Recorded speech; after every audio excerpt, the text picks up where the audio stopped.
The following is brought to you by Digital Shelf Space, producers of GSP Rush Fit and Tour Academy Home Edition. Visit them online at digitalshelfspace.com.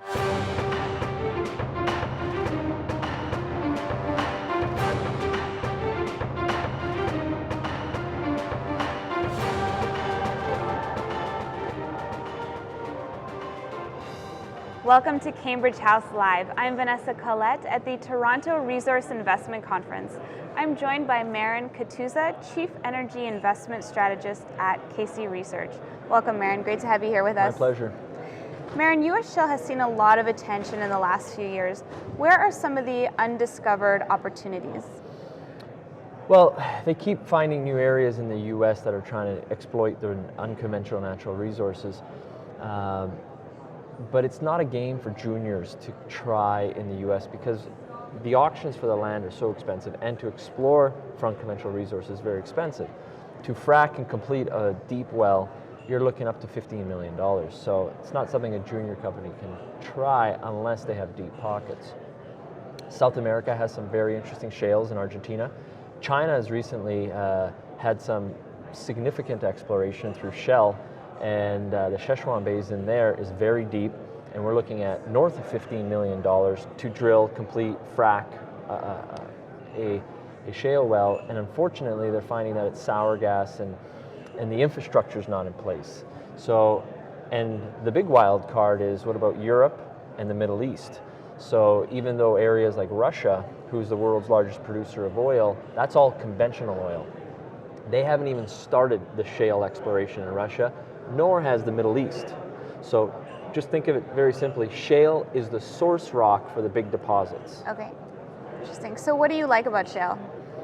Well, you're bringing new technology to areas of proven oil reserves. So what you're doing is you're taking a VCR and you're watching the movie now in high definition on a DVD, and you can exploit known resources now economically. So just 10 years ago in the US, they were thinking they were going to import LNG energy. Within 10 years, the whole game's been put upside down, and through the shale technologies, America's trying to look at becoming a major exporter of LNG. So it's all about finding new areas, new developments for new resources that are economic. That's the key to it. Can it be economic? And could this potentially lead to some kind of energy independence for North America? Well, in the US, the EIA came out with the report, and the IEA, and that's where the media said, America's going to become energy independent by 2022, and that actually wasn't what the report said. I actually bought the report. It's a 300-plus page report. I wrote a whole analysis of it saying this is what the report said, and the irony of the whole report was it will become almost energy self-sufficient if it does all of these things. I see. And some of that was reducing demand by a third, basically going electric car vehicles, CNG vehicles, tripling the solar energy and windmill energy. So there's a lot of biofuel increase in there. They didn't even talk about nuclear energy, which powers up 1 in 5 houses in the US. So the report has a lot of holes in it. Do I think America will become energy self-sufficient by 2022? Not a chance. But they're getting closer, and that's because of the shale technologies. So where America was looking at becoming a major net importer of energy, now at least the gas side of things, they've got the lowest gas in the world. If you look at Alberta and Canada and the US, we're paying about 1/5 of what the Japanese are paying for the same gas. So it has been a game changer. What are some of the dangers in the shale industry? Well, when the Gasland movie came out, we actually wrote a whole analysis of the factual scientific errors of that. And they talked about how, the tap would flame water. That was the famous visual. That's naturally occurring methane. That happens on all the wells. That was before shale came in. So there's a lot of propaganda, a lot of misunderstanding about shale. The second thing is will the frac fluids get into the water table? And again, the EPA has done major studies on this, and there's not a single evidence of actually the frac fluids getting into the water table from a frac job. Now, the interesting part of this is that a lot of the farmers and the environmentalists who are going after the big gas companies are blaming the gas companies, but those chemicals are coming from their own fertilizers, which carry these chemicals, and it's going down that way. Water does not move easily up through these shale rock. We're talking thousands of feet below the water table. The sad thing that's happened because of the anti-movement against shale development, countries in Europe are becoming more dependent on Russian oil and sources. What's that doing? Making Russia richer. So yet all of these people who are complaining about Putin's social agenda, the anti-gay laws and all these different things, they're exactly the people who are empowering him by making it so valuable because they're not developing their own resources. The world has to develop these unconventional resources. It will be developed, and the countries that don't move that way are going to end up paying a lot more for their energy, which will make them uneconomic and not be able to compete on a global scale. Russia's putting on a big show these days and, coming across as a major superpower. Do you think that that's the actual picture, or is it more show? Russia is a major global power. #1 producer of oil in the world.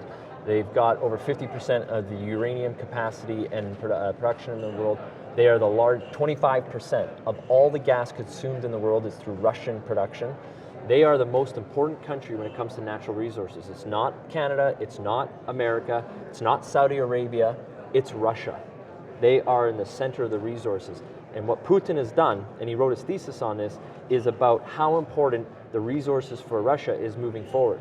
And he's looking like the champ here against Obama for coming with logical solutions that yet even the New York Times today, Obama wrote a letter mocking Obama, and he's very intelligent and he's right. So good on him. Interesting. So you see Russia as a superpower, not as a regional power? Russia is a superpower. Interesting. So what are some of the changes happening in the shale industry? Well, you're seeing now the actual in the US, if you look at, let's say, the Bakken, because of the overproduction on it, there was a little bit of a glut of oil in the region because the pipelines weren't prepared for this. So they had to reverse the flow of pipelines, and rail picked up the excess capacity. The one thing that people have to understand is the biggest business in the world is oil. Without oil, the global economy does not move, and it's the most adapting. These guys are professionals, and they will solve their own problems. The big changer is going to be what happens to LNG moving forward. 50% of all the LNG demand right now in the world is from 2 countries. Japan, 38%. South Korea makes up the rest. When they bring their nuclear reactors on, what's going to happen to that LNG? Demand decreases, supply increases.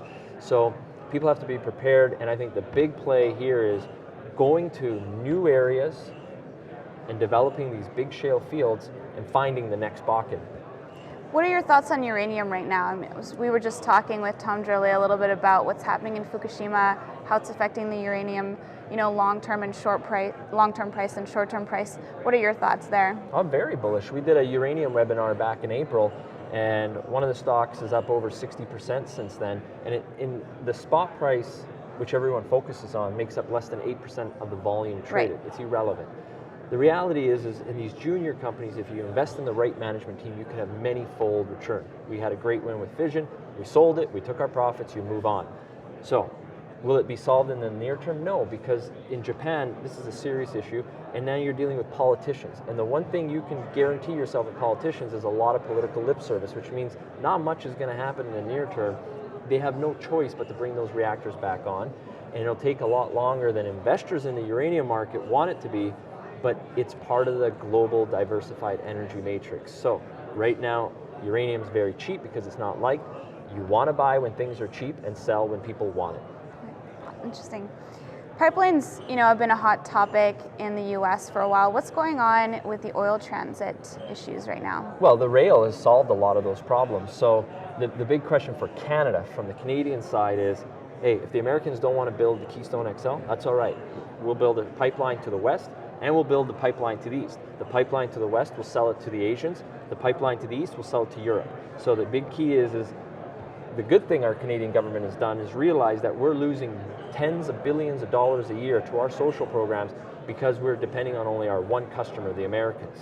But yet, the Americans are paying almost double for Venezuelan heavy oil and Mexican heavy oil than they are Canadian heavy oil. Does that make sense for Canadians? No. So build the pipelines both other ways and build the pipeline to the Americans.